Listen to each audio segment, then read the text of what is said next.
Economist magazine, اس نے کہا کہ پاکستان تیسرے نمبر پہ وہ ملک تھا جس نے سب سے بہترین طریقے سے نکل کے حالات کو نارمل کر لیا. اور مجھے فخر یہ ہے کہ آج اگر آپ دیکھیں ہندوستان کے حالات دیکھیں، جس طرح وہاں غربت بڑھی اور جس طرح ان کی اکانومی -7% پہ پہنچ گئی، اس میں ذرا میں صرف بتانا چاہتا ہوں کہ پاکستان کی پرفارمنس اس میں کیا تھی. امریکہ نے، یونائٹڈ اسٹیٹس نے، جب انہوں نے لاک ڈاؤن لگایا اور ان کی معیشت نیچے چلی گئی تو انہوں نے $4,000 ارب خرچ کیا اپنی معیشت کو ڈیمانڈ اٹھانے کے لیے.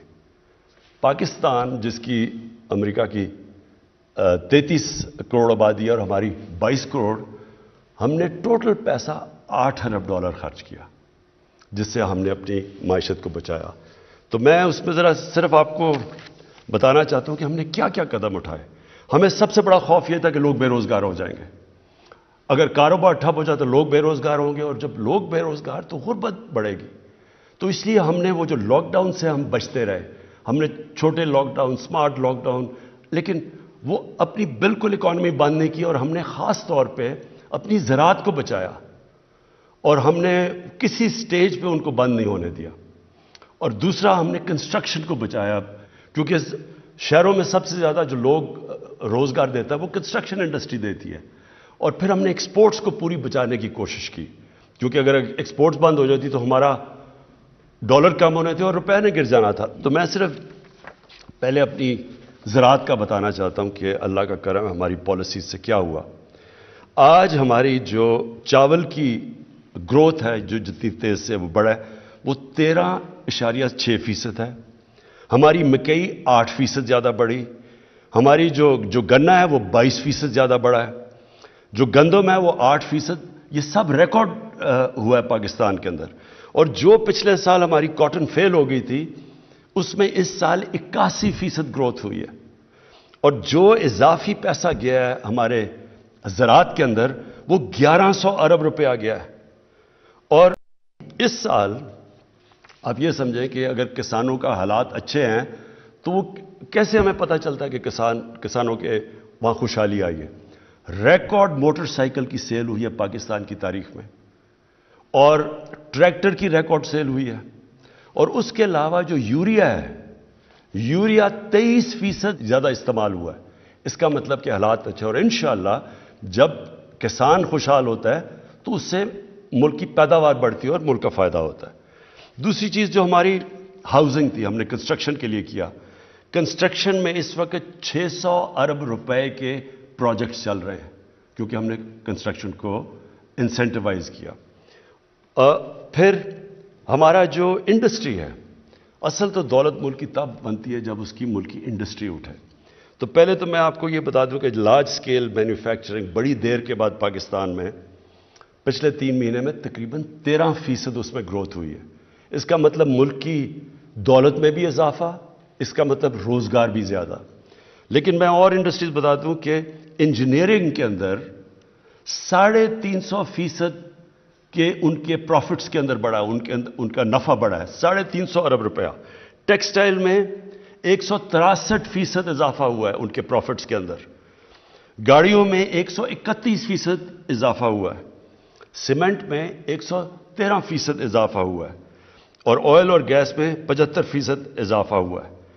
جو بجلی کی کنزمپشن بڑھی ہے، ہمیں کیسے پتہ ہے کہ ہماری انڈسٹری چلنی شروع ہو گئی ہے، ملک کی گروتھ ریٹ بڑھ گئی ہے؟ تو بجلی کی کنزمپشن میں 13% اضافہ ہوا ہے. اور جو ہمارا ٹیکس ہے، جو پاکستان کی جو سب سے ہمیں کیوں ہم پھنس جاتے ہیں، ہمارے پاس اتنی آمدنی نہیں ہوتی اپنے خرچے پورے کرنے کے لیے، 37% ہمارا ٹیکس کے اندر اضافہ ہوا ہے. ہمارا جو ٹارگٹ ہے ٹیکس کا، اللہ کا خاص کرم ہے کہ ہم اس ٹارگٹ سے اوپر جا رہے ہیں. یہ بڑا کم ہوا ہے پاکستان میں. تو ہمارے انڈیکیٹرز اللہ کا شکر ہے کہ صحیح راستے پہ چلے گئے. میں صرف ایک اور بڑی خوشخبری سناؤں کہ جو آئی ٹی ہے، جو نوجوانوں کے لیے جو فیوچر ہے پاکستان کا آئی ٹی کا، پچھلے سال 47% اضافہ ہوا آئی ٹی کے اندر، اور اس سال لگ رہا ہے کہ 75% ہماری آئی ٹی کے اندر گروتھ ہو رہی ہے. تو یہ ہمارے یوتھ کے لیے بڑی خوشائن چیز ہے. لیکن اب میں جو ایشو ہے اس کی طرف آنا چاہتا ہوں کہ جو مہنگائی کا مسئلہ ہے اور مہنگائی کا واقعی مسئلہ ہے، اور میں اپنے جو ہمارے میڈیا میں بھی لوگ بیٹھے ہیں، اپوزیشن کا تو خیر ہمیں پتہ، ان کا تو کام ہے اور ہونا بھی چاہیے کہ تنقید کرنا گورنمنٹ پہ، میڈیا کا بھی کام ہے، تنقید کرتے ہیں اور تنقید سے معاشرے کو فائدہ ہوتا ہے، کنسٹرکٹیو کرٹیسزم سے۔ لیکن میں صرف میڈیا کو چاہتا ہوں کہ تھوڑا بیلنس کریں کہ کیا ہماری گورنمنٹ کی وجہ سے کتنی مہنگائی بڑھی ہے، اور کیونکہ ہم ایک دنیا کا حصہ ہیں، جو دنیا میں جو ہو رہا ہے اس کی وجہ سے ہمیں کتنا نقصان ہوا ہے، ہمارے لوگوں کے اوپر کتنا بوجھ پڑا ہے۔ تو ایک بلومبرگ کموڈٹی انڈیکس ہے، اور میں اپنے جو ہمارے نوجوان ہیں وہ تو اپنے موبائل فون کے اوپر گوگل کر سکتے ہیں، لیکن میں اپنے میڈیا کے لوگوں کو بھی کہنا چاہتا ہوں، اس کے مطابق ایک سال میں 50% اضافہ ہوا ہے کموڈٹی پرائسز میں۔ پاکستان کے اندر جو انفلیشن ہے، جو مہنگائی ہے، وہ 9% ہے۔ انٹرنیشنلی بلومبرگ کے انڈیکس کے مطابق 50% اضافہ ہوا ہے۔ میں اور ملکوں کا بتا، مثلا ترکی ہے، ترکی کے حالات ہمارے سے بہت بہتر تھے۔ ترکی میں مہنگائی 19% ہے آج ان کی جو کرنسی ہے، ہم کہتے ہیں نا ہمارا روپیہ گرا ہے، ان کا 35% ان کی کرنسی نیچے گری ہے۔ امریکہ کے اندر 2008، امریکہ اور یورپ کے اندر 2008 کے بعد سب سے زیادہ مہنگائی ہوئی ہے۔ اب چائنا، اس کا جو پروڈیوسر پرائس انفلیشن ہے، پروڈیوسر پرائس انفلیشن، وہ 26 سال میں سب سے زیادہ اس کی مہنگائی اوپر گئی ہے۔ اور جرمنی میں 50 سال کے بعد سب سے زیادہ مہنگائی ہوئی ہے جرمنی کے اندر۔ گیس کے اوپر آ جائیں، کیونکہ ابھی سردیاں آ رہی ہیں اور ہمیں گیس کا مسئلہ آنے والا ہے۔ گیس پہ آ جائیں، امریکہ کے اندر 116% تک نیچرل گیس کے اندر قیمتیں بڑھی ہیں۔ یورپ میں 300% تک گیس کی قیمتیں بڑھی ہیں، اور پاکستان میں جو آپ کے گھروں میں گیس جا رہی ہے اس کی کوئی قیمت نہیں بڑھی۔ قیمت تو بڑھ رہی ہے وہ جو ہم باہر سے گیس امپورٹ کر رہے ہیں۔ اب اس کا میں پھر سے کہتا ہوں کہ ہم اس کا کیا کریں؟ جو انفلیشن باہر سے آ رہی ہے، اگر تو اللہ کرے کہ ہمارے ملک میں یہ ساری چیزیں ہوں تو اب ہم اور قیمتیں نیچے لے جائیں، لیکن باہر سے بھی جو آ رہی ہیں چیزیں، اس میں ذرا ایک چیز یاد رکھیں کہ جو فریٹ ہے، جو سمندر سے جو کشتیوں میں سامان آتا ہے پاکستان میں، 350% فریٹ کے اندر اضافہ ہوا ہے۔ اس میں اب پاکستان کیا کر سکتا ہے؟ پھر تیل پہ آ جائیں۔ اصل میں جب تیل مہنگا ہوتا ہے تو ساری چیزیں مہنگی ہو جاتی ہیں۔ اب تیل، پچھلے 3-4 مہینے میں تیل کی قیمت 100% بڑھ گئی ہے، یعنی تیل تھا $42 کا، آج وہ پہنچ گیا $85 کے اوپر۔ ہمارے ملک میں کتنی بڑی ہے تیل کی قیمت؟ 33%۔ انٹرنیشنلی 100% بڑی ہے۔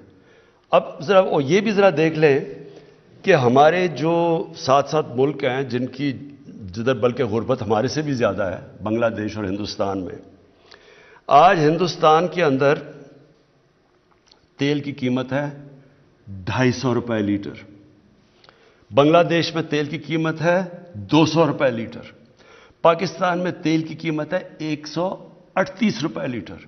یہ کیوں کم ہے؟ کیونکہ ہم نے جو لیویز لگتی ہیں، یعنی جو ٹیکس لگتا ہے، وہ سارے ہم نے کم کرتے گئے تاکہ لوگوں کے اوپر بوجھ نہ پڑے۔ اگر ہم جس طرح انٹرنیشنل قیمتوں میں اضافہ تھا اسی طرح ہم کرتے، یا جو پچھلی گورنمنٹ نے ٹیکسز لگائے ہوئے تھے، تو آج ہمیں 450 ارب مزید اس گورنمنٹ کو فائدہ ہونا تھا۔ وہ ہم نے اپنے پیٹ کاٹ کے، تو اس لیے تاکہ لوگوں کے اوپر بوجھ نہ پڑے۔ تو جب آپ کہتے ہیں جی پٹرول مہنگا ہو گیا، اس وقت پاکستان سب سے، سوائے وہ ملک جن ملکوں کے اندر تیل نکلتا ہے، سوائے ان ملکوں کے جو امپورٹ کرتے ہیں، پاکستان میں سے سب سے سستا ملک ہے پیٹرول میں۔ لیکن میں آج آپ کو کہہ رہا ہوں کہ ہمیں پٹرول بڑھانا پڑے گا، کیونکہ ہم اگر پٹرول نہیں بڑھاتے تو ہمارا خسارہ بڑھتا جا رہا ہے، اور خسارہ آگے بوجھ پڑا ہوا ہے ہمارے قرضوں کے اوپر جن کا سود دینا پڑتا ہے، تو ہمیں تھوڑا پٹرول کی قیمت بڑھانی پڑے گی، میں آج آپ کو کہہ رہا ہوں۔ لیکن ابھی بھی ہندوستان سے ذرا صرف مقابلہ کر لیں کہ $250 لیٹر آج ہندوستان میں پٹرول بک رہا ہے، اور بنگلہ دیش میں 200 روپے لیٹر. تو آپ ذرا خود ہی مقابلہ کر لیں کہ پاکستان میں آج 138 روپے کا بک رہا ہے. اب آٹے کے اوپر آ جائیں.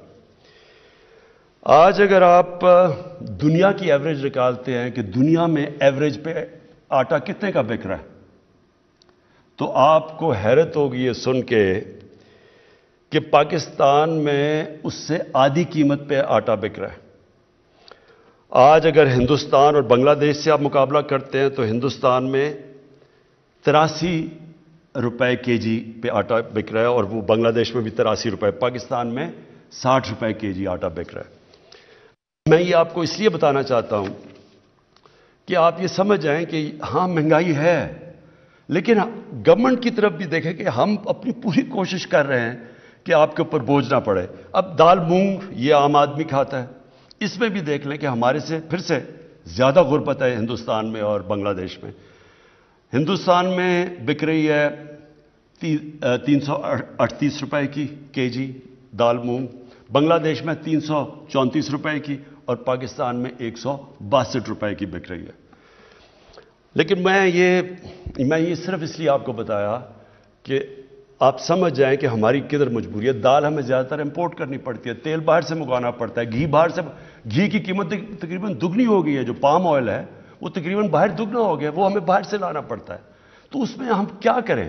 یعنی تو اس کے لیے ہم نے فیصلہ کیا، یہ جو اب پروگرام آپ کے سامنے رکھنے لگا ہوں، اس سب چیز کو دیکھتے ہوئے ہم نے ایک آپ کے سامنے پروگرام لائے تاکہ آپ کے اوپر بوجھ نہ پڑے، اور کم سے کم بوجھ پڑے. بوجھ تو خیر پڑا ہوا ہے، وہ دنیا کا مسئلہ بنا ہوا ہے. اور میں یہ بھی سمجھتا ہوں کہ یہ انشاءاللہ یہ سردیوں کے بعد یہ دنیا میں یہ جو سپلائی افیکٹ ہوا ہے کرونا کی وجہ سے، یہ ٹھیک ہونا شروع ہوگا، قیمتیں نیچے بھی آ جائیں گی. لیکن ہم اب آپ کے سامنے ایک پیکج لے کے آ رہے ہیں، اور وہ پیکج ہے 2 کروڑ خاندانوں کے لیے، اور وہ افیکٹ کرے گا تقریباً 13 کروڑ پاکستانیوں کو. اور یہ پیکج ہے 120 ارب روپے کا، جو فیڈرل اور پروونشل گورنمنٹ مل کے دے رہی ہے.